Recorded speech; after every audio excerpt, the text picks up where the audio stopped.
अस्सलामुअलैकुम, welcome to Rabia zone. कैसे हैं आप सब लोग? आई होप आप सब लोग ठीक ठाक होंगे।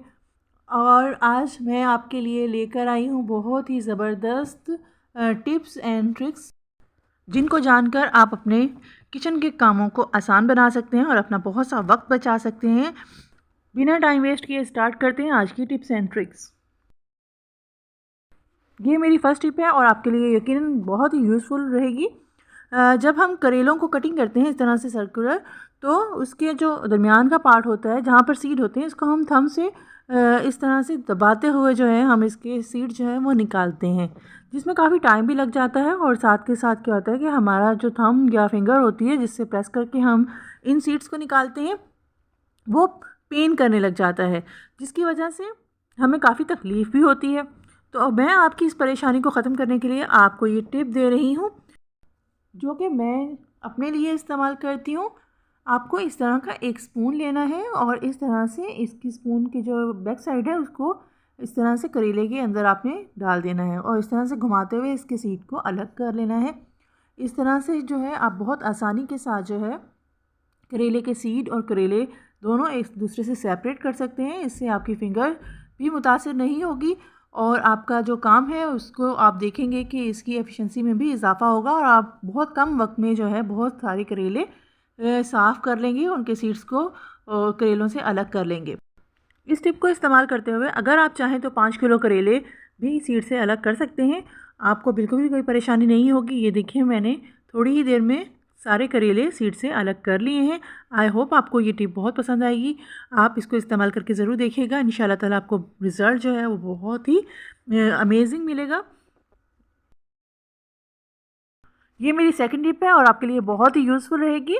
ये क्या होता है कि मॉर्निंग टाइम में बहुत इमरजेंसी में हम काम कर रहे होते हैं और इस तरह से दूध या चाय जो है वो स्टोव के ऊपर गिर जाती है। सम टाइम ये इतनी बुरी तरह से गिरती है कि स्टोव को क्रॉस करते हुए स्टोव के नीचे वाले हिस्से पे भी चली जाता है, सारा दूध या चाय गिर जाती है, जिसकी वजह से हमें चूल्हा तो साफ़ करना ही पड़ता है, साथ में शेल्फ भी साफ़ करनी पड़ती है, जिसकी वजह से हमारा सुबह सुबह काम जो है बहुत ज़्यादा बढ़ जाता है, जो कि हमारे लिए काफ़ी मुश्किल हो जाता है मैनेज करना। मेरी जिन बहनों के साथ ये मसला होता है उनके लिए ये एक ख़ास टिप है और जो उनकी परेशानी को ख़त्म कर देगी। इस तरह से कुछ प्लेट्स हमारे घर में मौजूद होती हैं जो कि एक्स्ट्रा होती हैं और हम इनका आमतौर पर इस्तेमाल नहीं करते। आपने क्या करना है, इस तरह की प्लेट्स लेनी है और इस तरह से चूल्हा को उठाते हुए आपने चूल्हे के बर्नर के बिल्कुल नीचे आपने इन प्लेट्स को रख देना है। जैसा कि आप देख सकते हैं कि मेरे ये 2 चूल्हे ज़्यादा इस्तेमाल होते हैं, तो मैंने बिल्कुल इनके नीचे ही इन प्लेट्स को रख दिया है। इन प्लेट्स को बर्नर के नीचे रखने से ये होगा कि जब हम चूल्हे के ऊपर दूध या चाय वगैरह पकाते हैं और वो बॉयल होकर नीचे गिर जाती है, तो वो जो उसका दूध होगा या जो चाय होगी वो बजाय इसके कि शेल्फ पे गिरे, वो इस प्लेट के अंदर जमा होना शुरू हो जाएगी और आप इन प्लेट्स को रिमूव करके सफाई कर सकते हैं, बजाय इसके कि आप पूरी शेल्फ को साफ़ करें। ये टिप भी बहुत ही ज़बरदस्त है। बहुत सारे प्याज एक साथ छीलने हों तो बहुत ज़्यादा परेशानी हो जाती है। कुछ लोगों को ये परेशानी 1-2 प्याज छीलने पर भी होती है। अगर आप पानी को बॉयल करें और बॉयल होते हुए पानी के अंदर इस तरह से आपने प्याज छिलके समेत छोड़ देने हैं और तकरीबन इसको आपने 30 सेकंड से 1 मिनट तक इसके अंदर छोड़ना है। इस दौरान आपने चूल्हा बंद कर देना है। इससे ज़्यादा आपने प्याज़ों को पानी के अंदर नहीं छोड़ना। याद रहे कि आपने प्याज पानी के अंदर डालने के बाद चूल्हे को बंद कर देना है और फिर 1 मिनट तक आपने इंतज़ार करना है। 1 मिनट जब हो जाए तो आपने इसको किसी छलनी की मदद से इस तरह से निकाल लेना है और थोड़ा सा ठंडा होने के बाद आप इसको जिस तरह से रेगुलर आप कटिंग करते हैं उसी तरह से कटिंग करें। इससे आपकी आँखों में जो है वो पानी नहीं आएगा और प्याज काटते हुए आपको बिल्कुल भी परेशानी नहीं होगी।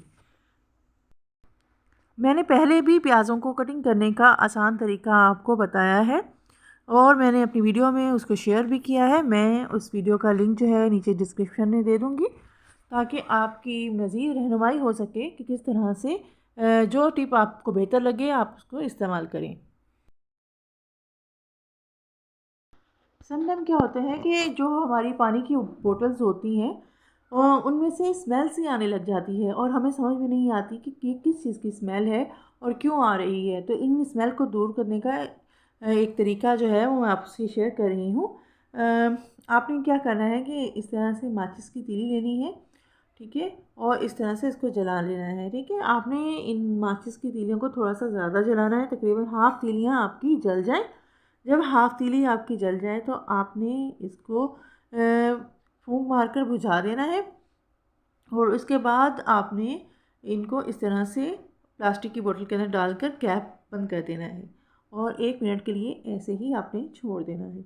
1 मिनट के बाद आपने इसका लिड उतारना है, और इस बोतल के अंदर जो माचिस की तीलियां हैं उनको निकाल देना है आपने।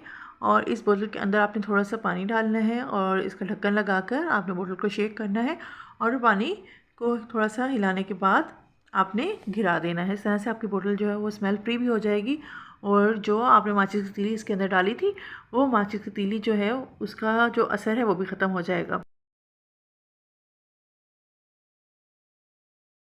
ये मेरी टिप भी आपके लिए बहुत ही यूज़फुल रहेगी। क्या होता है कि चाय हम बनाते हैं तो चाय की जो पतीली है इसको साफ़ करना हमारे लिए काफ़ी मुश्किल होता है, और इसको साफ़ करते हुए काफ़ी टाइम भी लग जाता है। तो मेरी ये टिप आपके लिए बहुत यूज़फुल है। आप जब भी चाय की पतीली खाली होती है तो आप इस तरह से सिंक के अंदर रख के उसके अंदर पानी डाल दें, ठीक है। पानी डालकर उसको छोड़ दें। जब तक आप चाय पियेंगे आपकी ये पतीली जो है वो नरम हो चुकी होगी। इसके अंदर जो मलाई वगैरह, जो दूध की मलाई वगैरह होती है वो जमी हुई होती है, वो चूल्हे पर रखने की वजह से सख्त हो जाती है। जब आप इस तरह से पानी इसके अंदर डाल देंगे तो आप देखेंगे कि ये जो मलाई थी चाय की, जो साइड पे जम गया था मटेरियल, वो बिल्कुल नरम हो चुका होगा। अब अगर आप इसकी सफाई करें तो आपको काफ़ी आसानी होगी। अब आपने क्या करना है कि इस तरह से कोई भी जो हमारे पास मेडिसिन होती हैं उनके रैपर्स वगैरह होते हैं वो जो काफ़ी शार्प होते हैं, उनको इस्तेमाल करके आप इस तरह से अपनी जो पतीली है उसके किनारों को आराम से छुड़ा सकते हैं। ये मेरी टिप उन लोगों के लिए है जो कि आउटडोर जाते हैं और वहाँ उनके पास जो है ज़्यादा मटेरियल नहीं होता सफाई वगैरह करने का, क्योंकि घर में तो हम स्टील वूल वगैरह इस्तेमाल करते हैं और हमें आसानी से जो है वो दस्तयाब होता है। हम उसको इस्तेमाल करते हुए अपनी चाय की पतीली को आसानी से साफ़ कर लेते हैं। लेकिन जब कभी हम हॉस्पिटल वगैरह में जाएं या आउटडोर पिकनिक के लिए हम जाएं तो हमारे पास तमाम चीज़ें मौजूद नहीं होती। तो उस दौरान जो है आप अपनी पतीलियों को, अपने बर्तनों को साफ़ करने के लिए इस तरह से जो मेडिसिन के रैपर होते हैं वो इस्तेमाल कर सकते हैं। आप देख रहे हैं कि मैंने पानी में इसको पहले भिगो के रखा, जिसकी वजह से इसकी मलाई जो है वो काफ़ी नरम हो गई, और अब मैं सिर्फ इस मेडिसिन के रैपर के साथ जो है इसको रगड़ रही हूँ, और मुझे ज़्यादा मेहनत भी नहीं करनी पड़ रही, और बहुत आसानी के साथ इस मेडिसिन के रैपर की शार्पनेस की वजह से जो है ये पतीली बिल्कुल साफ़ हो रही है। ये देखिए मैंने अभी इसके अंदर बिल्कुल भी कोई विम वगैरह नहीं इस्तेमाल किया, लेकिन ये काफ़ी हद तक साफ़ हो गई है। यहाँ तक करने के बाद आप किसी भी तरह से जो आपके पास चीज़ें अवेलेबल हों सफाई की, साबुन वगैरह या लिक्विड वॉश जो भी मौजूद है उसको आप किसी कागज़ के ऊपर भी लगाकर इस तरह से अपनी पतीली को साफ़ करें तो साफ़ हो जाएगी। और अगर कभी इमरजेंसी में कभी ऐसा होता है कि हमारा जो स्टील वूल होता है वो खो जाता है या ज़ाया हो जाता है किसी वजह से, या अवेलेबल नहीं होता, तो आप इस तरह से मेडिसिन जो होती हैं उनके रैपर को इस्तेमाल करके अपनी पतीलियों को आसानी के साथ साफ़ कर सकते हैं। अब आपके पास अगर स्टील वूल नहीं भी है तब भी आप अपनी पतीलियों को इस तरह से मेडिसिन के रैपर के साथ बेहतरीन चमका सकते हैं।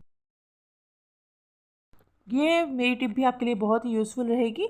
दूध जब हम बॉईल करते हैं तो हम सभी जानते हैं इस तरह से दूध की पतीली के अंदर दूध लगा रह जाता है, दूध निकाल लेते हैं, इस तरह की मलाई वगैरह लगी रह जाती है जो कि हम इस्तेमाल भी नहीं कर पाते। अगर हम इसके अंदर थोड़ा सा आटा इस तरह से डाल दें, जैसा कि आप वीडियो में देख सकते हैं कि मैं इस खाली पतीली के अंदर जो कि दूध की पतीली है, इस तरह से खाने का आटा जो होता है वो मैं यहाँ पे डाल दूँगी और हाथ की मदद से इस तरह से इसको रब करूँ।